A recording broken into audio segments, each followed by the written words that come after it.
Hello, welcome back to Lap Down Podcast. My name's Dan. I'm joined by Alex, and in the spirit of all things time difference, we're recording at 10:15 in the morning instead of whatever time in the evening we sometimes record. Alex, AB, how are you, mate? Good morning. It's the first time I've been able to say good morning. I'm well. I'm well. We had some racing. It was a people's race, but we had some racing.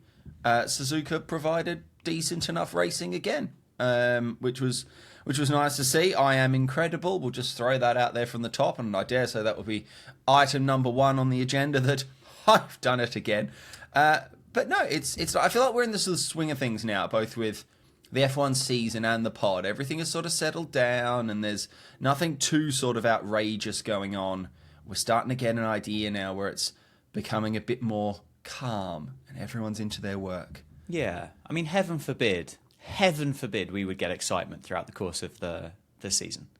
I mean, no, we had our season's excitement last week. We did, to be fair, we did, and that was probably the biggest shock of the year. To get that in the third race, though, I mean, that's not good, is it? No, but does it maybe provide some hope that if that happened in the third race, then maybe it might happen again in the seventh? No. Okay. No. Okay. I admire your optimism, but no. I try.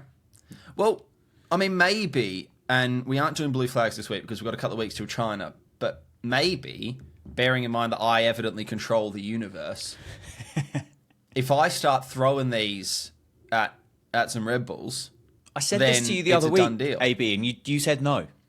Yeah, because you just can't go willy-nilly with your flags, right? You got to be careful. I have to go where the vibes take me. Right. If I try and steer the vibes, yeah. There's some kind of superhero movie thing there, isn't there, about kind of not using powers for evil and things. But to be like, would it be considered evil? Really? I don't think it would. Like, I mean, if old MV got a little puncher and the AA man couldn't get out to him quick enough in order to change the tyre for him, like, is that such a bad thing? No, I don't think it is. I think just like I don't want to crash or anything like that, but just like an extra sharp bit of gravel that just got the tyre in the wrong spot. Yeah. And then it happened on the first corner that he was too far to be able to limp back home because it's now scraping on the rim, and they said, "Oh, stop the car." Then, that would be excellent. But I do feel sorry for Zhou because, I mean, he's had an absolute rootin' tootin'. I mean, when I thought that the Logan Sargent blue flag was the worst of all time, and it still kind of is, but Zhou has, I think, done one run in quali where he was like a second and a half off the pace of P19. Yep. Out in Q1, started the race P20. I don't think ever got out of P20. Had 3 pit stops inside 15 laps, and then just retired the car. He did because Daniel and Alec gave him a couple of free places. So he technically went up to a people's P18 for a little bit there. I mean, look, he's had himself a busy 15 or so laps before they finally went, sod it. To be fair, but I'd have given it to you before the race had started. Yeah, I mean, the fact that he was... I don't know, they never really explained what happened to him in quali. He was just a second and a half behind P19, and they went, Zhou's out. It's like, it's not that bad. Something's gone very wrong there, surely. But that team they just can't get it together, can they? No. I mean, Bottas did better, but...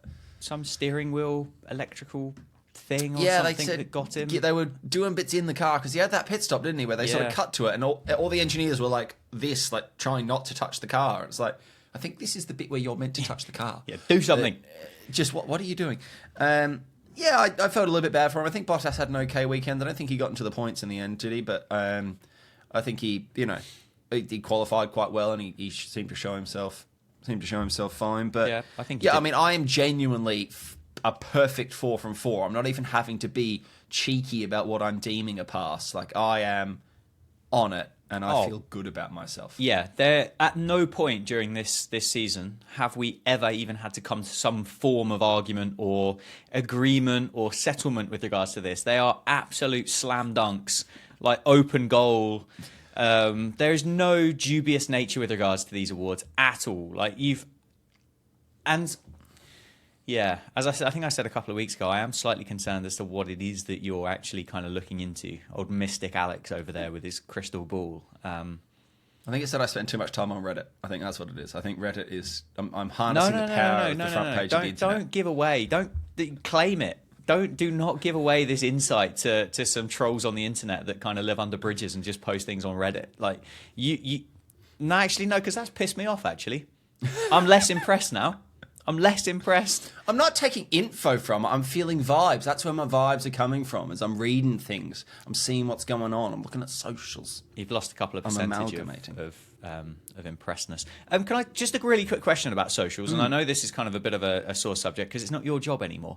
But I want to ask you a question about sports socials because I saw someone on the TikTok saying that people got a bit upset about what Formula One posted when Logan Sargent crashed, I think. But I didn't really watch all of it because I found the person talking very boring. Probably like I saw this same thing and I had the same reaction. But is there like I can see the point they were making in the fact that like these are professional outfits and they are highly paid organizations and this, that, and the other, and they're blue chip, whatever you want to call it, white collar, all of this other crap. Like, is there a level of professionalism that they have to adhere to? And actually, the memey, fun, whimsical kind of posts and tweets and stuff like that are there for those people that the big organizations aren't prepared to actually invest in and then therefore kind of make their own way with their own audience? Or is it a case, because in my head I'm looking at it going, well, they're just trying to almost like stamp on anybody who's got a little bit of creativity, a bit of fun, because they just want to engulf their audience and like squash the little man. Yeah, I think for me, sports media in general and sort of marcoms in general, it's about where am I and why is that other person there as well. So no, I don't think any of the teams, we'll probably talk about it in like a summer break or something if things continue, but I really like what Mercedes are doing this year with their socials and their tone of voice, and that has drastically changed over the last 18 months, 2 years as the on-field, on-track stuff has changed. But your audience on social, if they're following you on TikTok or they're looking at your content on TikTok, they want TikTok content, all right? And TikTok content is not going to be a 8-minute sit-down serious discussion of the crash and whatever. It needs to be high energy, probably funny, shareable content. Otherwise, there's no point doing it. If you want to go and have the serious breakdown of what happened, I guarantee Formula One has 2 or 3 articles on their website about that. There are infinite other publications that have serious articles about it. There's probably a Sam Collins 25-minute F1 TV breakdown of what happened and why. And I dare say he didn't call him Logie Bear in that. But TikTok is my Logie Bear platform. And that's why that content goes on there. So I think it's a little bit of people wanting something to complain about and wanting to soapbox themselves, and it is engagement baiting for me because they're trying to white knight on behalf of Logan Sargent in the hopes that maybe Logan will marry him or something. I don't know. Like, I don't know why. I dare say if Logan had an issue with that or Williams had an issue with that, they would have told F1 and F1 probably would have taken it down. So, no, I don't think there's any kind of problem on it. I think they're doing a wonderful job of it, and you need to be accessible. I mean, I think you slightly alluded to it there, but I can't remember, which is probably bad, but I can't remember what actually it's like the National Wildlife Trust or something, right, who do Bird of the Week now, and it's the most incredible, like, I'm going to pack 15 seconds of memes into 10 seconds for you about birds. Right. That account now flies. Hey, brilliant. Thanks, Dad. But no one's following the National Wildlife Trust account if it wasn't for that. There's that specific Waitrose store. It's just a normal Waitrose, but they had a social person that was very tuned into TikTok, and now they have a very strong TikTok presence. And you need to be targeted to your platform. So, no, I saw that as well, and I found it very irritating, and I scrubbed through a couple of points to see if they were actually ever going to get to a valid point. And then all the replies like, oh my God, I was crying about that as well. I couldn't believe it. It's like, shut up. No, they've done incredibly well with it. It's the same with Mercedes. Mercedes doing... I think there was one thing I saw where they're like, oh, I feel really uncomfortable that all of the teams are acting like fan accounts now. Yeah. And it's like, but if the fan accounts are making that kind of content, that's the kind of content the fans of that team want because they're making that content. Yep. So take the content they want to them. Yeah, I mean, my only final point on it would be, and I guess this is coming from a bit of a personal kind of point from myself with what I do for a bit of a living, is the fact that if that's the way to go, engage with the people that are really good at it. Don't kind of ignore the fact that work's been done and that audience has been created, and then just go and employ a couple of people who might be able to read off an iPad or something and carry on with it. Engage the people that are good at it. That would be my final. That'd be my final comment on it.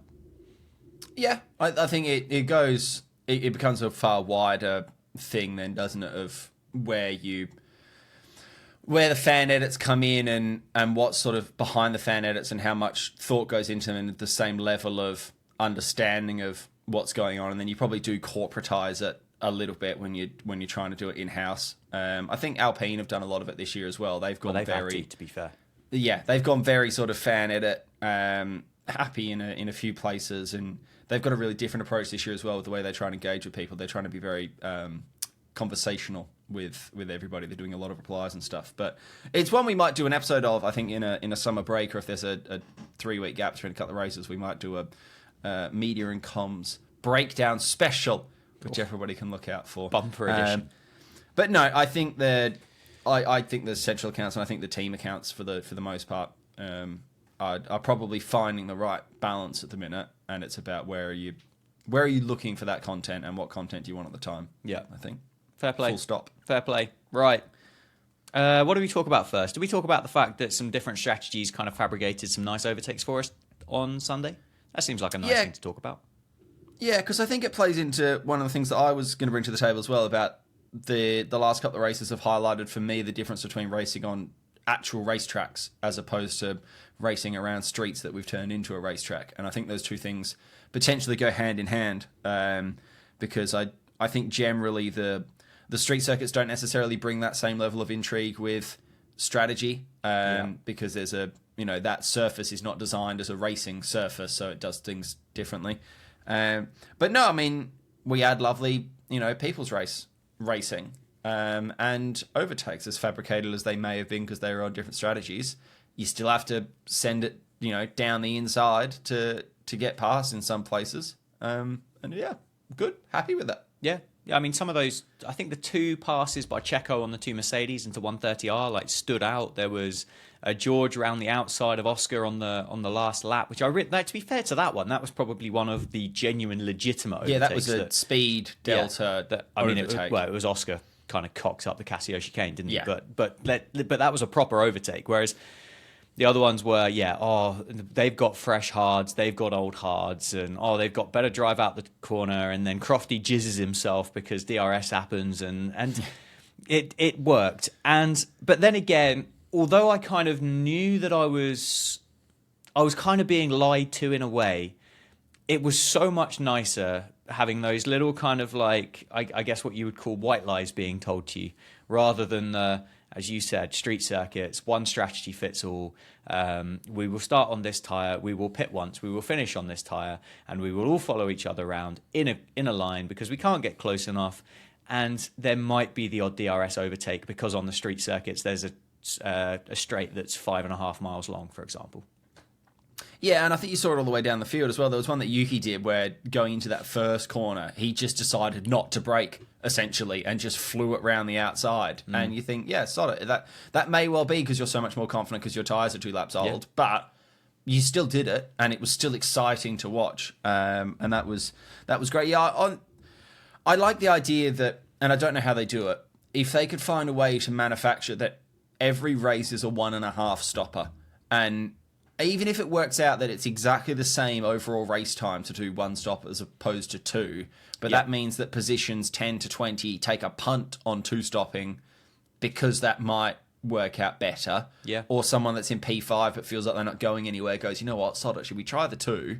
And it might bump me up to, littlest spot on the podium. I think I think it's a way.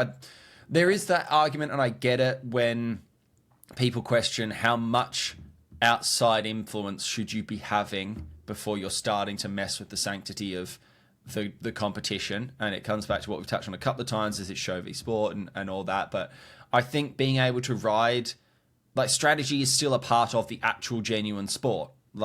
You can go and sign the best strategist. If I'm starting an F1 team, I am going to Bernie Collins and saying, you're joining my team because you're going to have an impact for me in the same way that signing Adrian Newey to build the car is. Once you've built the car, you need to use the car properly. So, I find it a little bit odd. Oh, sorry. No, they already kind of do it, don't they, with the fact that Pirelli have got 5 different compounds that they can kind of choose between, and then you get 3 of those 5. So they're not far away from genuinely doing it, but maybe there isn't always the possibility to have that perfect storm. And as much as I would love to say that it is still sport, I think that horse is kind of almost halfway out of the stables and finding its way out to pasture right now. It does feel like that horse is bolted somewhat. So at the moment, it is very much show. And if it is a case of we need to fabricate this slightly more so that it becomes a bit more showy, maybe that's the way we have to go. Because I think the sports side of I think it's long gone. I think it's retrievable.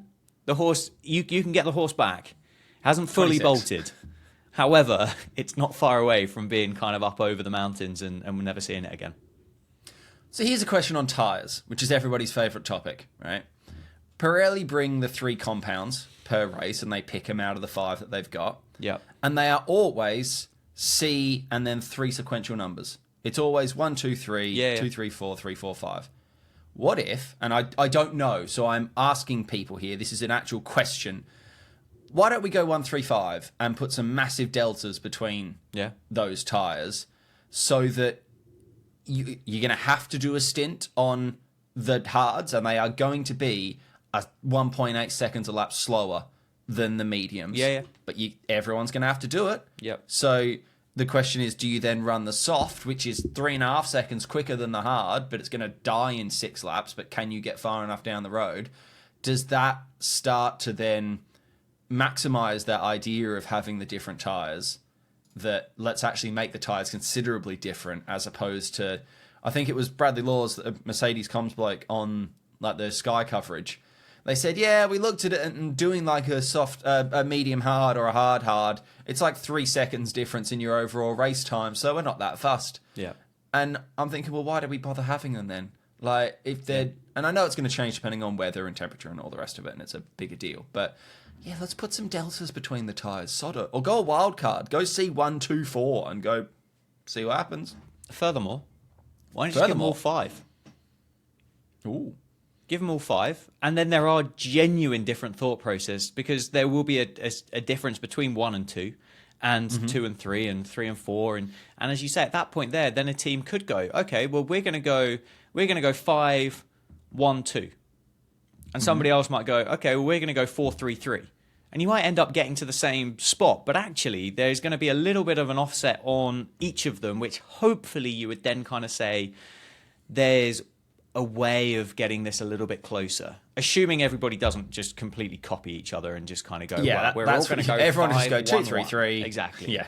I suppose that will become a sustainability and cost without trying to actually start putting real world problems onto, because they already limit the amount of tyres they take, don't they? Because manufacturing all these tyres and taking them everywhere is a problem. We've got drivers on $40 million a year. Let's not kid ourselves with regards to cost here.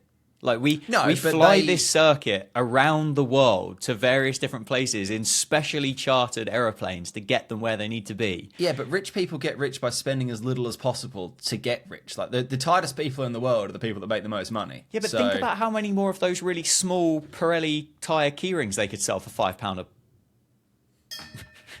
That one. That one there. I've got one. No, I think it is an interesting it is an interesting consideration, and I don't think they'll do it. I don't think they'll mess with the tyres. I think they're probably quite happy with the tyre, discussions that they've got. People are saying, should we go back to having tyre wars and multiple brands? And I think that brings problems, because that's going to be the rich get richer, I think, because Red Bull are just going to pay off someone to make the better tyre just for them, aren't they? And then they're going to get even quicker. But yeah, no, hey, as we said at the top, People's Racing was better. Yes. Whether that's a combo of the track, Suzuka maybe not famously known for a huge amount of overtaking, but does have some genuine overtaking spots if you want to be brave about it. The higher track temps probably helps a little bit, and then a couple of stops in there was good, except for everyone apart from Danny Rick and Alex Albon, who early shower lads. Poor Alex. Yeah. Yep. What did he do wrong? Yeah.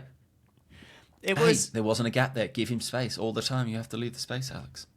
I think he gave plenty of space, so much so that he was off the circuit at the point that Daniel Ricciardo just decided to collect the Williams on the way round. It was a weird one, wasn't it? And it did pose me a question of, was it actually McLaren that it all went wrong for Daniel, or maybe is Daniel not as good as what maybe we thought Daniel once was, which he clearly was. He clearly was a terrific Formula One driver, and he definitely hasn't been able to reach those lofty heights that he has on his return or obviously since his move either. I kind of feel like now his name is not in the hat anymore for that second Red Bull seat. It's long gone. And this has only taken 4 races, maybe even 3, to be fair, because at the start of the season, there was a real kind of strong possibility that he would replace Checo. Maybe not even at the end of this season, but midway through this season. And I think now we've got to the stage of that he is not even in the running for this at all, to the point that if RB at the end of the season said, we're going to bring in, I don't know, Liam Lawson's coming in for one of the seats, we're going to keep Yuki, obviously Max stays, and then we're going to look at Carlos, or we're going to look at one of the other youngsters in F2, which my ignorance is forgetting the names. Maybe Daniel doesn't even have a drive in 2025. No, I don't know how long his contract was with RB. I think that the McLaren conversation is an interesting one, because the year before he went to McLaren, I think he finished P4 in the drivers in a Renault that was fine, but maybe not exceptional. Yeah.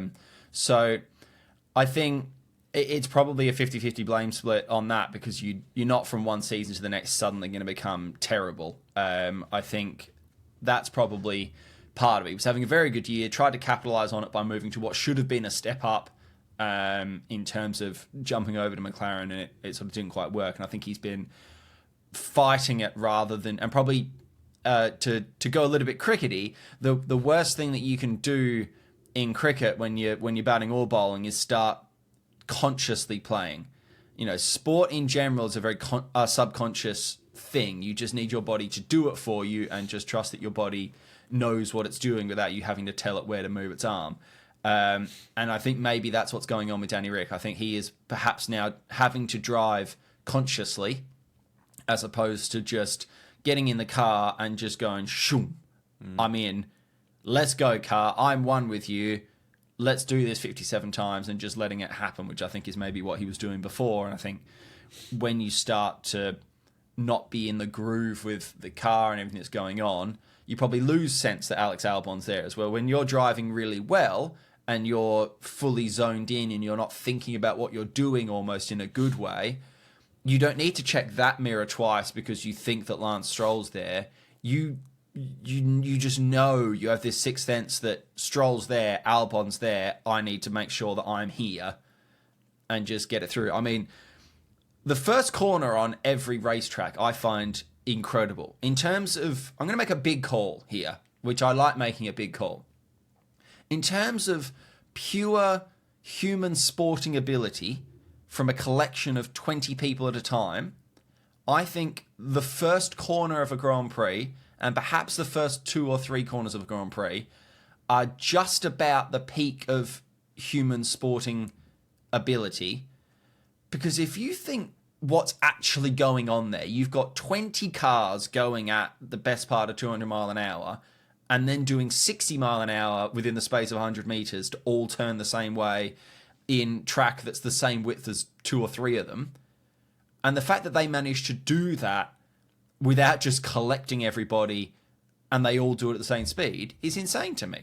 Like, that is the most skillful thing to me, is that they are so aware of how much data is their mind processing going into that corner, worrying about their own car, but then also the 19 others around them that are all trying to do the same thing. But have you ever seen Luke Littler play darts? But he's a celebrity, not a darts player, Dan. Oh. Yeah. Did you see that? Did you see that interview? No, I didn't, mate. To be honest with you, I don't like darts anyway. No, I don't like darts. So I never really kind of got on the hype of it, and I could never really understand why a load of people that I knew never watched darts suddenly all got super excited about essentially a 17-year-old, he definitely isn't 17, throwing cocktail sticks at a bit of cork. But anyway, we sidetracked. We're sidetracked. Komatsu's sponsorship of Williams worked quite well with the way that Logan managed to back that digger out of the gravel. That was quite impressive, I thought. It was quite a nice bit of branding for Komatsu as well, with the camera angle when it pulled out sideways onto the track. Just front and centre, middle of the screen, Komatsu. Do you know, like, if their sales haven't gone up, if they've not gone past, like, JCB and... do you know any other digger tractor John brands? Deere. John Deere, yeah. New Holland. If all of those people now haven't seen their sales plummet because of what Logan Sargent managed to do in that Komatsu Formula One racing car, I don't know what will work for them. Perez. Going to be honest, didn't know that Komatsu made tractors. Yeah. I didn't know what Komatsu did. I think that's so what there they you go. do. Pretty now sure. I've learned. There we go. You're welcome. Perez has said he'll know what he's up to by the end of the month or next month. Mm-hmm. Which, I mean, based on Suzuka, you'd say that he'd get another year or two at Red Bull because he was very, very clear in that second place, wasn't he? That so much so that the People's Race kind of moved to third. But do you think what do you reckon happens with Red Bull? Because Perez is a known quantity. He's easy to manage. He's not going to go in there and upset the apple cart. He's not going to challenge Max, mostly because he's not good enough. And secondly, because I don't really think he's that bothered about it. Or do they bin him off for a Carlos who might go in there and actually challenge Max and go toe for toe and cause a little bit of disharmony in the camp? Or do they go for a Liam Lawson who, again, is going to be maybe an Alex or a Pierre Gasly or a Danny Kvyat or one of those guys where it's like, yeah, come on, we've got the next... Oh, wait, no, actually, he's crap after 6 races, so we're just going to bin him off and get somebody else. If I was the owner and Perez was interested in staying, I think I would go Checo. I think it gets muddy because Carlos is available. I think if Carlos isn't available, then I think Perez has probably signed already and already been announced. I think a lot of it depends on how long they think Verstappen will continue racing in Formula One and whether they think there's any risk of Max Verstappen leaving, which I'm just going to put on record, there absolutely fucking isn't. He's not going to suddenly go, you know what, that Mercedes looks enticing, I can fix her. That's not happening. Whether, I think the logical bet, as you say, is that you just keep Checo in the seat. He's not stirring up any problems. For the most part, he keeps it out of the wall, and he's going to put it relatively up there for you. You also don't even really need him. As long as he finishes top 6, yeah, precisely. Max has done the rest of it for you, winning everything. Yep. I think there is a school of thought of, Carlos is available and he's driving better currently than he ever has, and he is spanking Charles Leclerc in the equal machinery, which is not something I think anyone sort of expected to happen. Spanking's maybe a little bit harsh, but you know what I mean. And whether they go, we think maybe that Liam Lawson is a long-term project for us. He does look very good as a driver. Do we make sure we don't lose Sainz? We don't even really want him now, but our options are we have him now or we don't have him. Yeah. So we take him now and we put him on 4 or a 3 or 4 year, lock him in place of Checo, thinking that Max does 24, 25, and then at the end of that contract goes, I fancy going and doing this now. Do you know what? I'm bored of this toy now. I don't fancy it anymore. See you later. And then they can promote Sainz into being your primary driver. You build your brand around Carlos, and then you've got Liam or another junior that comes in, and you run sort of junior and senior for 26, I think is the other way it might go. But I think on the face of it as it stands, I think the only two people looking at that seat realistically are Carlos and Checo. And I think when you're the lead car, that helps. Checo's in front. Carlos has got to overtake him. Yeah. They've come across lately of being quite a methodical, quite a steady kind of team, not huge changes, and that's why I think I'm going for that logic of we'll just stick with Checo. We know what we're going to get, and as you said, respectfully to him and his performances, it doesn't really matter. Like, as you said, if you finish top 6, and obviously you're going to bump that up every now and again, the constructors are going to be wrapped up because Max is going to pick up 26 points a weekend. Obviously, the drivers is going to be wrapped up without any challenge at all, which I kind of think is probably what they want as a team. I'm not convinced Red Bull would be that comfortable with 2 number 1 drivers, to be honest. I think they quite like that balance of we've got 1 and we've very much got a 2. And I don't know whether Carlos would be prepared to go and do that if that's what he wanted to go and do. At least probably say yes enough to sign the contract. However, once you stick the Spaniard behind the wheel, I think you get a very different animal. And I'm not convinced he's going to sit behind Max because he's the number 2 driver, whereas I think Checo would be quite happy to do so. I think you risk a little bit getting into like a Hamilton-Bottas situation, which never really boiled over, but it got a little bit tense at some points through sort of like 1920 when they were, again, in its exact Red Bull situation, being so far out in front, the only people they're fighting with are each other. Yeah. But there was not the delta between those two. They were considered, Lewis was a little bit better, but Valtteri was close enough that on his day or with the right box first or second call, all of a sudden they're side by side down the the back straight. Yeah. So, and I think we saw a couple of times we don't need a Valtteri it's James equivalent at Red Bull because that doesn't end well. Because I can see Carlos turning around going no habla de English and just absolutely sending it down the inside on the final lap when they told him to hold position. So I mean they hold every card, don't they? Red Bull, they can do what they want. Whether or not is there unrest there? I feel like we haven't heard. I love what Ted Kravitz describes it as of the situation, which we haven't discussed on the pod quite deliberately because we don't know anything about it and we would just be sort of spouting tabloids. But the situation has sort of gone away, kind of. Yeah. I know it's not gone away. There is stuff bubbling along, but it was dominating narrative for the first race weekend and kind of into the second. And now we don't mention the situation. I notice how little Sky F1 say the words Christian Horner currently. And the bloke that will cut down to Christian Horner on the Sky pit wall for 18 of the 22 races last year has magically not been on mic yet this year. Yeah, true. We don't hear a lot about him. But I think they get into a rhythm, don't they? And I think they'll probably stick in that rhythm. I think if it was 25 this year and next year was 26 and everything gets shaken up, maybe that changes things. Yeah. But we know we're in holding pattern again next year. They know their car is still going to be the fastest. You don't need to rock the boat when you know your boat's going to get rocked in 26. Why rock it yourself the year before? No, That's what I'd say. Precisely. Anything else on your list of things that you want to... just a shout out to the Williams mechanics to sign off. I'm sure they did not get an Easter long weekend. They are not getting a weekend off this weekend coming with no race this weekend.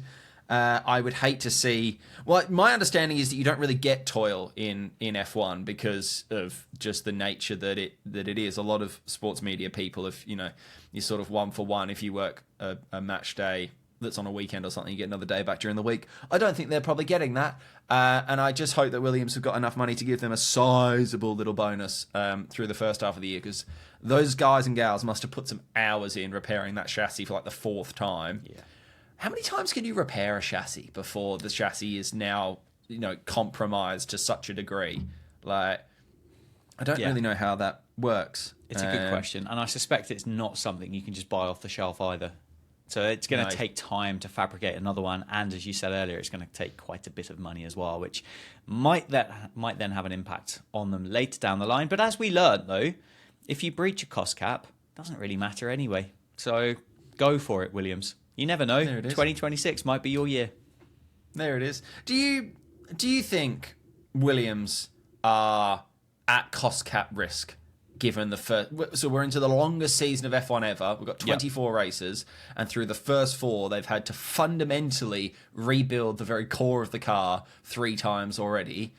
Are they at risk of getting to race 13 or 14 and going, oh, shit, we ain't got any money to put fuel in the car? Yeah.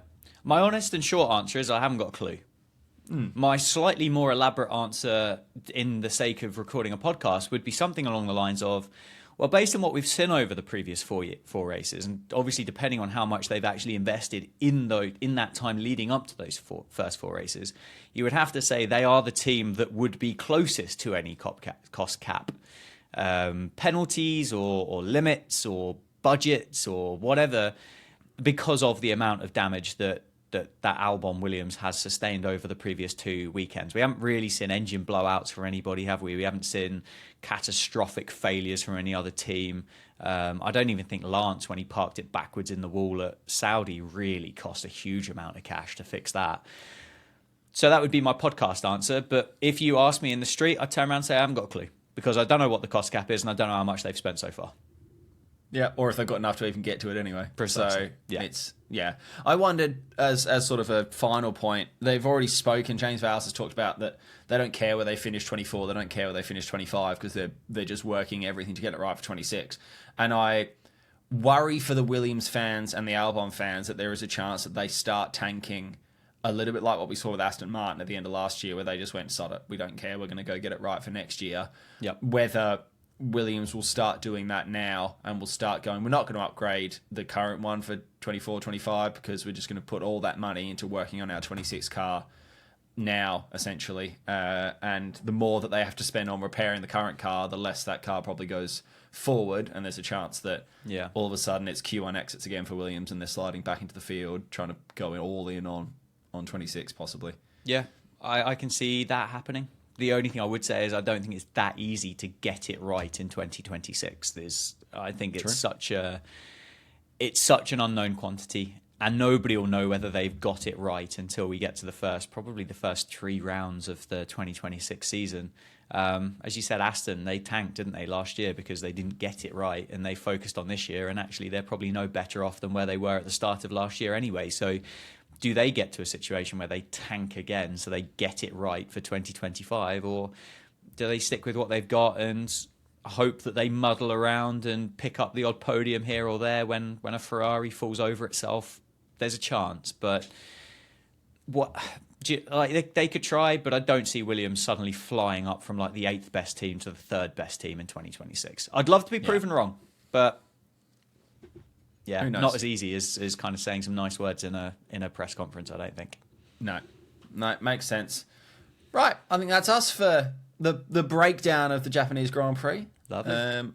That's another episode in the books. Where can they find you on the internet, Mr. Jads? On the internet at DanJads_, I think is where you can find me. Lovely. People can go find me at Alex Type that on various things. So you can come watch me play games on Twitch. Twitch.tv/HeyLook, it's Alex, except for this week, because I'm going to scout the new track in Madrid, and I will report back to everybody on the state of their roads. I'd like you to take some pictures, please. Yes, I'm just going to pick a roundabout, take a picture of that, and go, I assume that's where the track is. Fine. Absolutely Happy days. Fine. See you later. Marvellous. Bye.